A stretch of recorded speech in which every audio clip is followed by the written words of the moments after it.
is the third method for solving quadratic equation.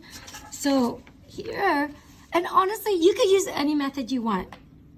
If you can factor it, then you can solve it using that. If you want to use a quadratic formula, you can. So really, I'm okay with whatever method you choose, but it's really good to know all four methods because some methods won't work for certain problems, right? You'll hit a wall with certain methods. So here in this problem, it says complete the square. So what do you do to complete the square? So let's talk about the setup. If you want to use completing the square, you have to set it up as such. You're going to need it where it's the x squared plus bx, so that's the second term, and then you're going to leave a little space plus blank. I'm going to just put a plus blank there, is equal to whatever number you have, whatever constant, I just call it c, constant, and then you can put plus another blank. But this is how you want it to first look like in order to start off the problem. So it looks harder than it is. It looks more complicated than it is. So basically the number 60 is the one that I want on the right hand side, right? I want the x terms on the left side and the constant on the right. So x terms on left and then the constant on the right. So here, the constant is 60. So to move that, I'm going to subtract 60 on both sides, right? Again, a really powerful tool that we've learned that we use again and again to move things across equations by adding and subtracting its opposite. So here I end up getting that x squared plus 16x is equal to negative 60, right? And I left a little blank here because this is where the completing the square steps comes in. I'm going to put plus blank. I'm going to add some number to that. Whatever you add to this side, you must add to the other side because it's an equation, right? So I'm going to add something, and the something that I'm going to add is going to make this into something that I can factor. So none of you guys asked me any questions about factoring yet, so I'm going to introduce factoring in this as well, but we'll do more factoring questions if you guys have any questions on this. So I'm going to add some number here. So what number am I going to add in there? So the number I'm going to add in there is I'm going to take, so here's the steps. In that box, I'm going to put in there the coefficient of x, so it's called b here. I'm going to divide it by 2, and then I'm going to square it. So completing the square, right? So I'm going to take that number 16. Here's the number, there's a middle term. I'm going to take that number 16. What am I going to do? I'm going to divide it by 2, and then I'm going to square it. And what happens when I divide it by 2 and square it? I get 64, right? Because I got 8 squared is 64. So that is the magical number that I'm going to be putting on each side of the equation. And we're like, why did we do that, right? Why did we just make this? Normally we want to make it look more simple, but now it's even looking more complicated, right? Well, there's a reason why, because it will get more simple after this. Real quick, the right side, what's negative 60 plus 60? 4, right? And here, the left side, I have x squared plus 16x plus 64, right? So I'm left with this. So what we're going to do next is now we are going to factor the left side of the equation.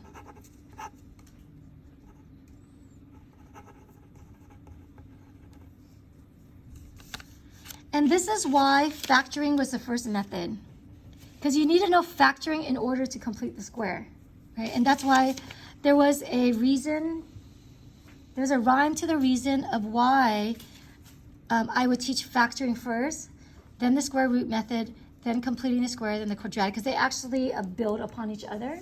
So here, we need to factor this one. So factoring, so now I'm going to go back to what I drew on Tuesday of the factor man or woman, right? First, you need to find the greatest common factor. So I asked myself, does x squared, 16x, and 64, do they have anything in common that they're divisible by? Yes. What do they have in common? 8. So 8 does go into 16. 16 divided by 8. 64 divided by 8. Does x squared have an 8? No. So there's actually no GCF, right? Yeah, it is greatest common factor of these two, but it has to be of all of them. So there's no GCF, right? So first I check that. How many terms are there? 3. There are 3 terms, so there's 3 terms. What method do I use? Xbox. Right. So what the heck is Xbox? So Xboxing, is, so I'm going to write this out. 3 terms, so I'm going to use Xbox. So there's many ways of factoring a trinomial. This is 3 terms trinomial. My favorite way is called Xboxing. If you learned it something different in high school or from another tutor or teacher and you like it that way, then keep it, right? So I'm just showing you my way of doing it. I actually learned this from a student at Santa Ana College who taught me when I was a teacher. I was teaching, she taught me this method. I'm like, oh my gosh, it's so rad. So I loved her method. So what her method is this. So x squared plus 16x plus 64. When you factor, the point is you want to rewrite this as a product of 2 things. And don't forget there's an equals 4 here. I'm not touching that. I want to write this as a product of 2 things. And that's what factoring is. Factoring is to write it as a product of 2 things, 2 or more things. This is called a factor and this is called a factor. So what 2 things multiplied with each other will give me this? So how you do that is Xbox is, I first look at the first term and then I look at the last term. I ask myself, what 2 things multiply to give me x squared? X and x, right? So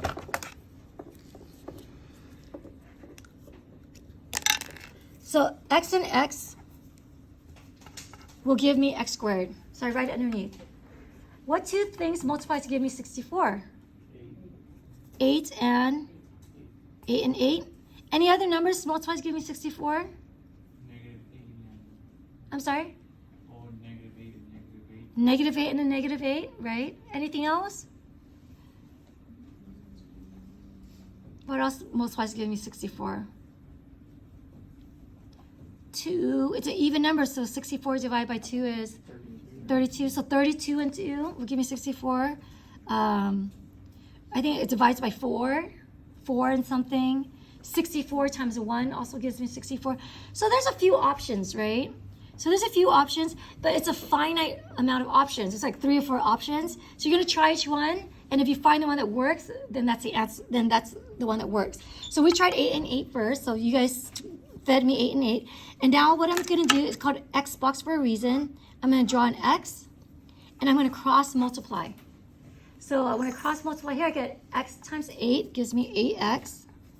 X times 8 gives me 8X. And we're like, okay, what's this middle dude for, right? What is he good for? Well, he is good for making sure that the numbers we picked worked.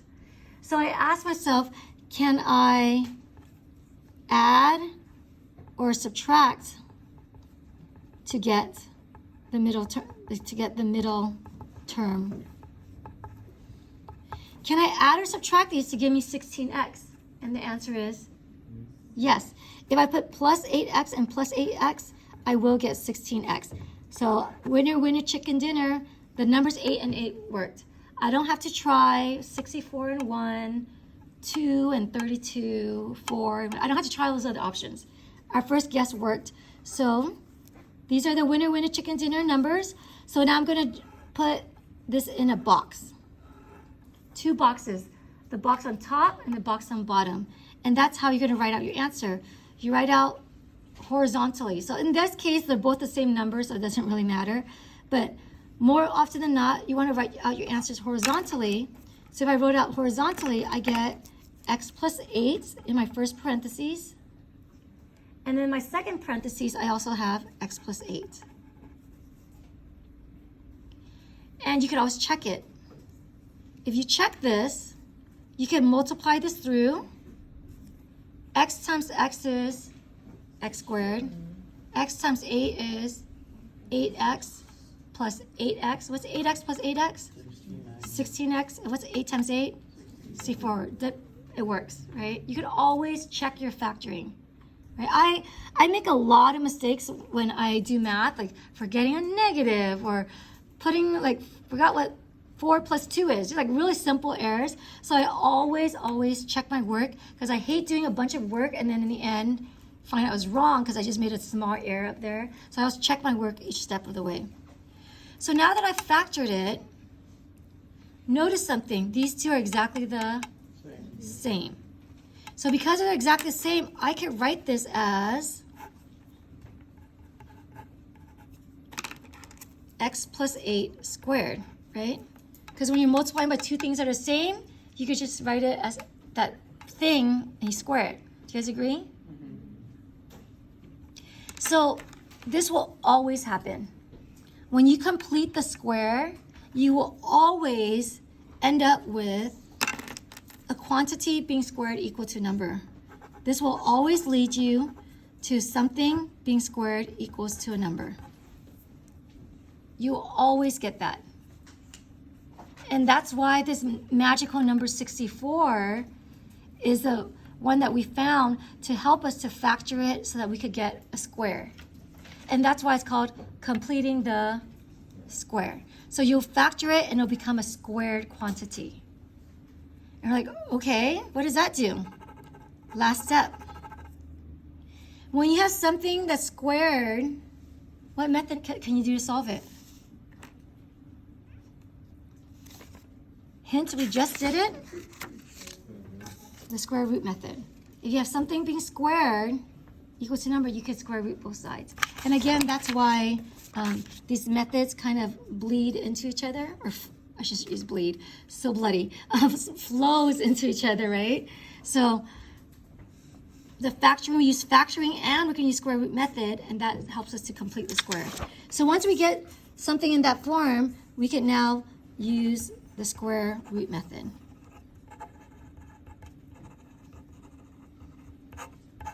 To solve. Right? So here, I am going to square root both sides. So if I square root both sides, so let me just write this here, x plus 8 squared equals to 4. I'm going to square root both sides because it's a quantity being squared equals to a number. Square root both sides, square root both sides. What am I forgetting? What do I need when I square root both sides? Plus or minus. Always put the plus or minus. Right? Oh, sorry. Plus or minus. Any quantity being squared. So note. We said earlier, if I have x squared and I square root it, that becomes x. If I have 2 and it's being squared and I square root it, what does that become? 2. If I have a heart and it's being squared and I square root it, what does that become? A heart. So it doesn't matter how simple or ugly the inside is. If I have x plus 8 and it's squared and I square root it, what do I get? X plus 8, right? So it doesn't matter what that thing is, pretty, ugly, simple, difficult. The idea is that when you square something and you square root it, you just get the thing inside of it. So here we get x plus 8, right? What's the square root of 4? 2. What am I missing? Plus or minus, right? So it's 2 and negative 2. Am I done? Is my answer 2 and negative 2? No. No. What do I need to do? Subtract 8 on both sides. Right, subtract 8 on both sides because we want to solve for x, right? So we want to isolate x, so I'm going to subtract 8 on both sides. I end up getting x is equal to, well, there's going to be two answers, right? The 2 minus 8, right? The positive 2 minus the 8. But what's the second answer? Negative 2 minus 8, right? There's two answers. So what's 2 minus 8? Negative 6. Negative 6. And what's negative 2 minus 8? Negative 10. Negative 10. Those are my two answers.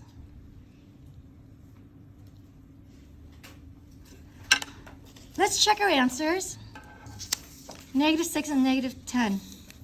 Because, hey, I'm taking a test. It's worth the extra minute, right? To see if I got the right answer, right? So I plug negative 6 in here. So, did I show you guys how to do, I did, right? So instead of plugging negative 6 in here and then typing out the whole function, and then plugging negative 10 in here, and then typing out the whole function to see if it equals to 0, I'm just going to write out the function once. And then I'll plug the numbers in and see if I get 0. So again, I'm going to press, do you guys remember what I press? I'm going to press y equals, and that's going to take me to the function. And I'm going to plug in, did I show this to you guys yet? Okay. This is the third class I've taught today, so I don't remember what I did. So x squared, so I'm going to write x squared plus 16x plus 16x, where's x? Plus 16. I don't have to put plus 0 or equals 0. I just write down the function itself because it's assumed that equals to 0. I just write down the function, right? So I wrote it down once. I don't have to do it many times, just once. I'm going to press quit. So this is y1 function, right? There's y2, y3, y4. So you can put in as many as 10 functions in here. So the one I did is y1. I'm going to quit. Oops. Quit. I'm going to press, do you guys remember what I pressed?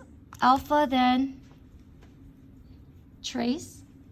When you press alpha, then trace, it's going to, I can call up any of the functions that I put in. Which function was it?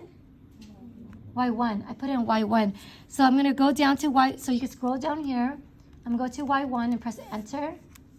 So it calls a function. It says, hey, function, y1 function, come on down. I'm going to need you, right? So if any of you guys are into computer programming, this is part of computer programming. You create a function, and then you can call it. You can call the function over, and then you're going to put an input into that function. You're going to put a number wherever you saw the variable, and then you push enter, and it'll spit out the answer for you. So here, y1, I'm thinking that my answer is negative 6 and negative 10. So if I think my answer is negative 6 and negative 10, right there, when I plug it in, I am going to put parentheses negative 6. So that's my input. I'm putting in the negative 6 wherever I saw my x, and I press enter, badam, the answer is 0. And that is the correct answer, right? I'm going to put in 10, so I put alpha trace. I'm going to put the y1 function, I'm going to put 10, I press enter. What did I do wrong?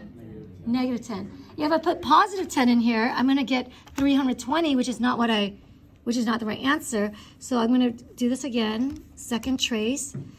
I'm going to put negative 10.